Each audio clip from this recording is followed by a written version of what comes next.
Hello दोस्तों, तो finally आज से हम लोग स्टार्ट करने जा रहे हैं अपना एक नया सेमेस्टर यानी कि बी फार्मेसी 5th सेमेस्टर को। अब देखो, एक नया सेमेस्टर है तो सबसे पहले हमें इसके बारे में जानना होगा। इसीलिए आज की इस वीडियो में हम लोग बात करेंगे इसी पूरे सेमेस्टर के एक इंट्रोडक्शन के बारे में, यानी कि सिंपल जानेंगे कि इसमें सिलेबस हमारा क्या रहेगा, कौन कौन से सब्जेक्ट हैं, कौन से प्रैक्टिकल होने वाले हैं, आपको वही पढ़ाई कैसे करनी है, और एंड में हम ये भी जानेंगे कि क्रैश कोर्स आपका कब लॉन्च होगा और कुछ टिप्स एंड ट्रिक के बारे में भी बात करेंगे। अब देखो, इस सेमेस्टर का बहुत बच्चे इंतजार कर रहे थे क्योंकि कुछ लोगों का एग्जाम ऑलरेडी खत्म हो चुका है, कुछ का अभी कुछ टाइम में हो जाएगा। तो पहले तो आप ये बताइए कि 4th सेमेस्टर की पढ़ाई आपने केवल फार्मा से की है तो आपका ओवरऑल एक्सपीरियंस कैसा रहा, यानी कि आपका कैसा फीडबैक रहेगा, आपको कैसा लगा पूरा पढ़ना, नोट्स कैसे लगे, वीडियोस कैसे लगी। और अगर आपको लगता है कि सर ये काम में थोड़ा सा मतलब बड़ा अच्छा कर सकते थे, इसमें थोड़ी कमी है, तो जो भी आपका ओवरऑल फीडबैक है आप कमेंट करके जरूर बताइए, क्योंकि अभी 5th सेम में स्टार्ट कर रहे हैं तो जो भी उसमें कमी होगी हम आपके लिए उसको भी ठीक करेंगे। तो अब अगर बात करें अपने 5th सेमेस्टर के बारे में, तो देखो इसके अंदर भी आपके सामने टोटल 5 सब्जेक्ट रहेंगे जैसा हमारा 4th सेमेस्टर में था। बस एक ये है कि इसमें जो 3 सब्जेक्ट है ना, वो सिर्फ आपके जस्ट अपग्रेड हुए हैं। जैसे अगर मैं यहाँ पे नाम बताऊं तो टोटल हमारे पास 5 सब्जेक्ट हैं। पहला आता है मेडिसिनल केमिस्ट्री सेकंड, दूसरा आता है इंडस्ट्रियल फार्मेसी फर्स्ट, थर्ड आता है फार्माकोलॉजी सेकंड, फोर्थ आता है फार्माकोग्नोसी सेकंड एंड फिफ्थ आता है फार्मास्यूटिकल ज्यूरिस्प्रूडेंस। अब देखो इसके अंदर जो 3 सब्जेक्ट है हमारे, जैसे पहला हमारा है मेडिसिनल केमिस्ट्री सेकंड इधर हमारा है फार्माकोलॉजी सेकंड और इधर आता है फार्माकोग्नोसी सेकंड। ये सब्जेक्ट आप लोग ऑलरेडी पढ़ चुके हो 4th सेमेस्टर के अंदर, बस इनका आपने फर्स्ट पार्ट पढ़ा था तो आपका ऑलरेडी बेस क्लियर है, आपको कुछ इसमें बेस जाने की जरूरत नहीं है। बस जैसे एग्जाम्पल मान लो कि मेडिसिनल केमिस्ट्री में आपने ऑर्गन पढ़ा कि सेंट्रल नर्वस सिस्टम के ऊपर जो जो ड्रग काम करते हैं। अब इसमें आप क्या पढ़ोगे, ऐसे ड्रग के बारे में जो आपके कार्डियोवास्कुलर सिस्टम के ऊपर काम करते हैं, यानी कि जो बॉडी के बचे हुए ऑर्गन है ना, उन्हीं के ऊपर हमारा पूरा बना हुआ है 5th सेमेस्टर। तो यहाँ पे 5th में क्या पढ़ना है आपको, मेडिसिनल केमिस्ट्री सेकंड और फार्माकोलॉजी और फार्माकोग्नोसी, ये आपके 3 अपग्रेड सब्जेक्ट हैं।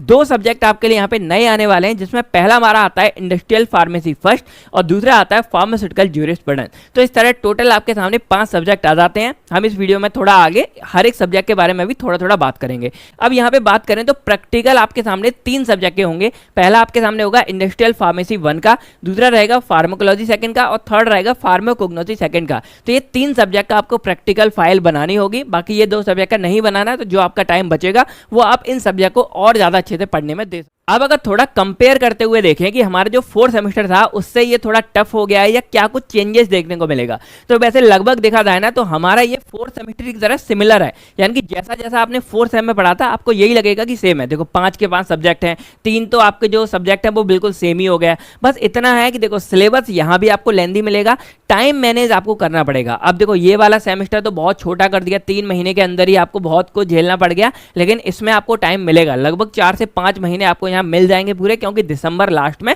या जनवरी के स्टार्टिंग में पेपर होंगे। तो अभी आपके सामने कुछ टाइम है, पर यही बोलूंगा कि अभी से पढ़ना शुरू कर देना, क्योंकि आपने 4th सेमेस्टर में देखा कितनी ज्यादा दिक्कत हो जाती है जब अचानक एग्जाम होते हैं। तो अगर आप अभी से पढ़ना शुरू करोगे, टाइम मैनेज करोगे, तो बहुत अच्छे मार्क्स लेके आओगे, बहुत अच्छे पेपर देके आओगे। अब यहाँ पे क्या टाइम मैनेज करना है। बाकी यही बोलूंगा कि अगर जैसे क्रैश कोर्स वगैरह आपको लगता है तो ओल्ड वीडियोस भी हमारी 5th सेमेस्टर के यूट्यूब पर पड़ी हुई हैं। हमारे जो नोट्स हैं फ्री वेबसाइट carewellpharma.in पर अवेलेबल हैं, आप जाके उनको भी चेकआउट कर सकते हो। देखो ऐसा नहीं है कि बहुत ज़्यादा पुराना हो गया या कुछ हो गया, वो भी आपके लिए हेल्पफुल है। आपके जो सीनियर भैया लोग थे सबने उन्हीं को पढ़कर एग्जाम दिया है और अच्छे अच्छे मार्क्स लेके आए हैं, तो आप चाहो उनको भी चेकआउट कर सकते हो। अब यहाँ बात करें तो जो आपका क्रैश कोर्स है वो भी हम 5th सेमेस्टर का लॉन्च करेंगे और उसकी जो लॉन्च डेट होगी हम वीडियो के एंड में बताएंगे, आप लोग जाके चेकआउट कर लेना। अब यहाँ पे बात करें तो देखो अब इसमें पूरे में क्या है कि जो आपके बॉडी के सिस्टम थे जो रिमेनिंग रह गए थे उनके ऊपर आपका ड्रग्स कैसे काम करता है, वही सारी की सारी बातें इस वाले मतलब पूरे सेमेस्टर में आपको पढ़ने होंगे। और यही बोलूंगा कि स्मार्ट स्टडी आपको करना है, क्योंकि अब आप जूनियर नहीं रहे दोस्तों। सही बात है, देखो आपने 1st सेम किया, 2nd सेम किया, 1 ईयर खत्म हो गया, 3rd सेम किया, 4th सेम किया, आपका 2nd ईयर भी खत्म हो गया और अब आप ऑफिशियली जो है 5th सेमेस्टर यानी कि 3rd ईयर में एंट्री ले चुके हो। और इसका मतलब क्या है, अब आप एक सीनियर कैटेगरी में आ जाते हो, तो उसी हिसाब से आपको स्मार्ट स्टडी करनी पड़ेगी,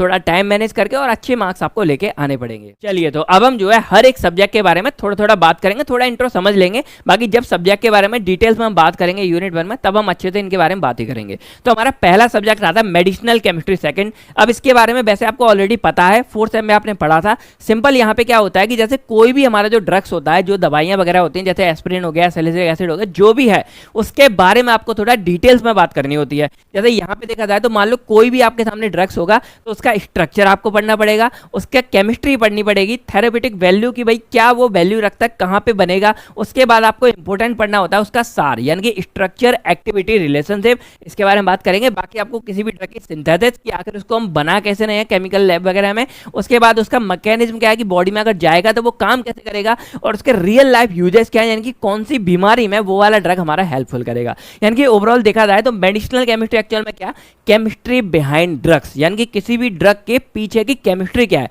उसको बनने में और उससे क्या बन रहा है, ये सारी की सारी बातें आपको मेडिसिनल केमिस्ट्री में पढ़नी होती है। अब यहाँ पे सिंपल हम क्या देखते हैं कि जैसे कोई भी जो हमारा ड्रग है, जैसे मान लो ये ड्रग है, तो इस ड्रग का जो स्ट्रक्चर है ना, वो हमारा स्ट्रक्चर उस ड्रग के एक्शन में क्या रोल प्ले करता है, क्या इंपॉर्टेंट रोल प्ले करता है। इसका मतलब क्या है कि मान लो कोई भी ड्रग है, उसका अगर हम स्ट्रक्चर हम थोड़ा बहुत बदल देते हैं, यानी कि अगर इस स्ट्रक्चर में कुछ चेंज करते हैं तो उस ड्रग के ओवरऑल एक्शन में फर्क पड़ जाता है, और इसी को हम बोलते हैं सार। और ये सारी बातें आपको डिटेल में इसी वाले सब्जेक्ट के अंदर पढ़नी पड़ेगी। बाकी अब देखा जाए कि कौन कौन से यहाँ पे टॉपिक आएंगे, तो हमारे जैसे एंटी हिस्टामिनिक आ गया, एक बहुत इंपॉर्टेंट हो गया, एंटी न्यूप्लास्टिक हो गए, यानी कि जो कैंसर वगैरह के सेल आते हैं उसको मारने के लिए जो दवाइयों का हम यूज करेंगे, एंटी न्यूप्लास्टिक हो गए, एंटी एंजाइनल हो गया, ये आपके हार्ट से रिलेटेड हो गया, एंटी हाइपरटेंशन, हाई बीपी हो गया, डायूरेटिक हो गया, आपके यूरिनेशन बढ़ाने के लिए हो गए, एंटी एरिथमिया हो गया, हार्ट बीट जो कम ज़्यादा तेज होती है, एंटी डायबिटिक हो गए जिनको डायबिटीज वगैरह हो गई। बाकी एंडोक्राइन सिस्टम में बहुत अच्छा बढ़ेंगे। बाकी कंजेस्टिव हार्ट फेलियर भी आपका हार्ट से कनेक्टेड हो गया। तो ये सबको ट्रीट करने के लिए जो जो दवाइयों का हम यूज़ करते हैं वो सारी की सारी बातें आपको मेडिसिनल केमिस्ट्री सेकंड में पढ़नी पड़ेगी। बहुत इंपॉर्टेंट सब्जेक्ट है, तो इस पर भाई अच्छे से फोकस देना और ट्राई करना कि जो ऐसे लेंथी सब्जेक्ट है जैसे मेडिसिनल हो गया, कोलॉजी हो गया, इनको आप थोड़ा जल्दी कवर कर लो। हम भी ट्राई करेंगे कि इसको थोड़ा जल्दी कवर करेंगे। देन नेक्स्ट आपके सामने आता है इंडस्ट्रियल फार्मेसी 1। अब ये जो सब्जेक्ट है ये आपके लिए थोड़ा नया हो जाता है। अब नए में क्या करना है, तो नाम से क्या समझ आ रहा है, इंडस्ट्रियल फार्मेसी।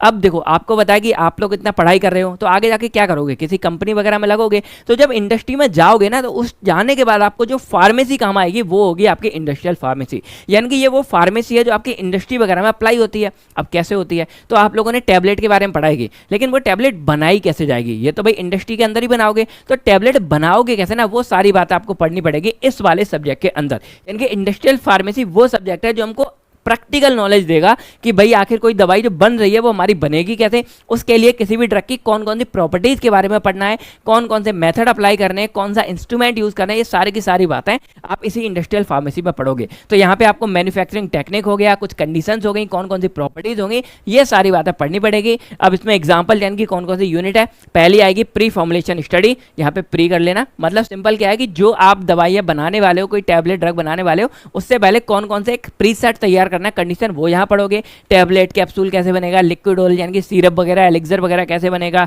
फिर कुछ पेरेंटल प्रोडक्ट हो गए आपके, इंट्रावेनस वाले हो गए, इंट्रामस्कुलर हो गए, ये सब कैसे बनेगा। आपकी आंखों की केयर के लिए जो ड्रग्स है वो आपके कैसे बनेंगे, और लास्ट में कुछ कॉस्मेटिक वगैरह, एरोसोल हो गए, ये सारी की सारी बातें कैसे बनती है सब आप जो है इस वाले सब्जेक्ट के अंदर पढ़ने वाले हो।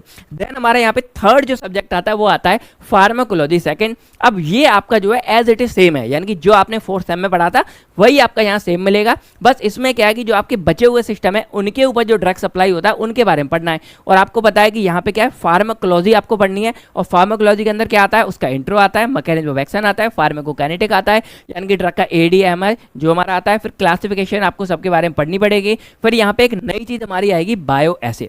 अब इसमें क्या होता है, कोई भी हमारा ड्रग सब्सटेंस है या मेडिसिन है उसके अंदर कितने अमाउंट में ड्रग प्रेजेंट है उसको पूरा एनालाइज वगैरह करते हैं, ये हमारा यहाँ बायो एसे में आता है। अब इसके अंदर भी हमारे एग्जांपल या हम ड्रग मतलब अपने यूनिट के नाम देखें तो pharmacology of drug acting on cardiovascular system हो गया, एंडोक्राइन सिस्टम हो गया, और बाकी इधर आपका यूरिनरी सिस्टम हो गया। तो इन सिस्टम पे जो अप्लाई होता है, यानी कि मैं सिंपल बताऊं तो जो जो आप मेडिकैम में पढ़ रहे थे वही कुछ सारा कुछ आपको यहाँ पढ़ना है। बस आपको उनका स्ट्रक्चर और केमिस्ट्री नहीं पढ़नी है, बाकी सारा कुछ आपको ये वाली सारी बातें जो जहाँ लिखी हैं ये सारी बातें आपको इस कोलॉजी के अंदर पढ़नी है। यहाँ पे नेक्स्ट सब्जेक्ट आता है फार्माकोग्नोसी सेकंड। अब ये भी आप ऑलरेडी पढ़ चुके हो। अब इसमें जैसे हमारे सेकेंडरी मेटाबोलाइट्स हो गए, प्राइमरी मेटाबोलाइट्स हो गए, या या किसी भी प्लांट्स के बारे में, या प्लांट्स से जो बनने वाले सब्सटेंस होते हैं उन्हीं को हम यहाँ सेकेंडरी और प्राइमरी बोल देते हैं। फिर फाइटोकेमिकल्स हो गए, यानी कि प्लांट के अंदर से निकलने वाले कुछ केमिकल्स हो गए, इन्हीं सब के बारे में स्टडी करनी है। एग्जाम्पल जैसे हमारे एल्कोलॉइड्स हो गए, टेनिन्स हो गए, रेजिन्स हो गए। और इसके बाद ये भी आप देखोगे कि कैसे आप एस्टिमेट कर सकते हो कितना प्रोडक्शन कर रहे हो, कैसे प्रोडक्शन कर सकते हो। और एंड में आपको एक्सट्रैक्शन प्रोसेस भी पढ़नी पड़ेगी, यानी कि कोई आपके सामने मान लो एक लीफ दे दी पत्ती, तो उसके अंदर से कैसे आप उसका एक्चुअल केमिकल निकालोगे। ये सारी की सारी बातें आपको इस फार्माकोग्नोसी सेकंड में पढ़ना है। और देन आपका यहाँ पे लास्ट सब्जेक्ट आता है फार्मास्यूटिकल ज्यूरिस्प्रूडेंस।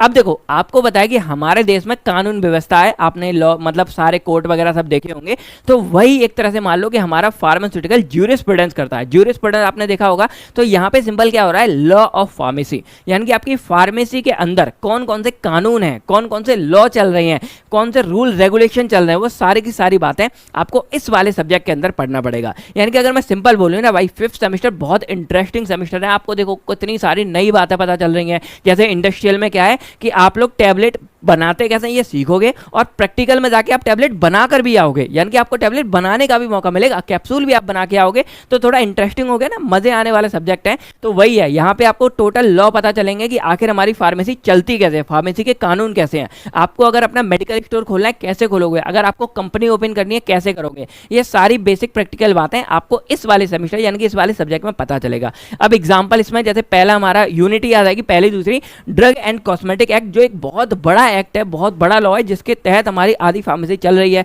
फिर फार्मेसी एक्ट हो गया, जो पीसीआई आप लोगों ने नाम सुना होगा, फार्मेसी काउंसिल ऑफ इंडिया, जिसके अंदर का सारे कॉलेज वगैरह आते हैं, उसके बारे में भी पढ़ाई करोगे, कैसे कौन हैंडल करता है, कौन चेयरमैन है, कितने लोग हैं, कितनी कमेटी है, सारा कुछ पढ़ोगे। फार्मेसी एक्ट हो गया, नार्कोटिक डिपार्टमेंट हो गया, जो नार्कोटिक ऐसे यूज नहीं कर सकते। फिर हमारा एनिमल क्रूएल्टी के ऊपर बहुत सारे कानून है जो आपको यहाँ पे पढ़ना पड़ेगा, यानी कि ओवरऑल आपको बहुत ज़्यादा मजा आने वाला है। तो बस मैं यही बोलूँगा कि अगर आपको मतलब 5th सेमेस्टर में थोड़ा ध्यान से पढ़ोगे तो आपको मजे भी आएंगे और बहुत अच्छा आप इस सेमेस्टर में करके आओगे। और बाकी आपको बताया कि हम लोग क्रैश कोर्स तो आपके लिए लेके आएंगे। तो जो आपका क्रैश कोर्स है 5th सेमेस्टर का, वो हम लॉन्च करेंगे 9 अगस्त को। यानी कि देखो अभी से ऐसा नहीं है कि हम काम करना स्टार्ट नहीं कर रहे हैं, आपका काम करना स्टार्ट कर दे रहे हैं, लेकिन रक्षाबंधन वाले दिन यानी कि 9 अगस्त को आपका क्रैश कोर्स लाइव हो जाएगा केयरवेल फार्मा ऐप के अंदर जाके। और जो भी ऑफर होगा आपको उस टाइम पता चल जाएगा, तो वहां पे जाके आपको मतलब 9 तारीख को मिल जाएगा। तब तक हम ट्राई करेंगे कि हर एक सब्जेक्ट का एटलीस्ट 1-2 यूनिट आपको उसके अंदर अपडेट कर दिया जाएगा, जिससे आपके जो क्लास टेस्ट वगैरह होंगे, सेशनल होंगे, वो सारे निकल जाएंगे।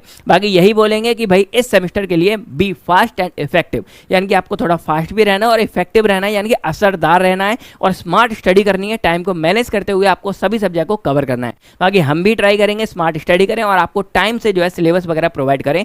4th सेमेस्टर में थोड़े एग्जाम जल्दी आ गए थे, यानी कि हमें सिर्फ 2-2.5 महीने का टाइम मिला था, लेकिन 5 सब्जेक्ट के लिए यहाँ पे थोड़ा 4 महीने का प्रॉपर टाइम है। तो हम टाइम से जो आपका सिलेबस कवर करेंगे। बाकी अगर कोई भी आपकी दिक्कत परेशानी हो, कोई प्रॉब्लम हो, आप कमेंट करके हमसे पूछ सकते हैं। बाकी बस दोस्तों आज की वीडियो में इतना ही, मिलते हैं हम आपसे बहुत नेक्स्ट वीडियो में। Thank you, take care. आप सभी लोग अपना अपनी फैमिली का ध्यान रखिएगा। बाय बाय दोस्तों, जय हिंद।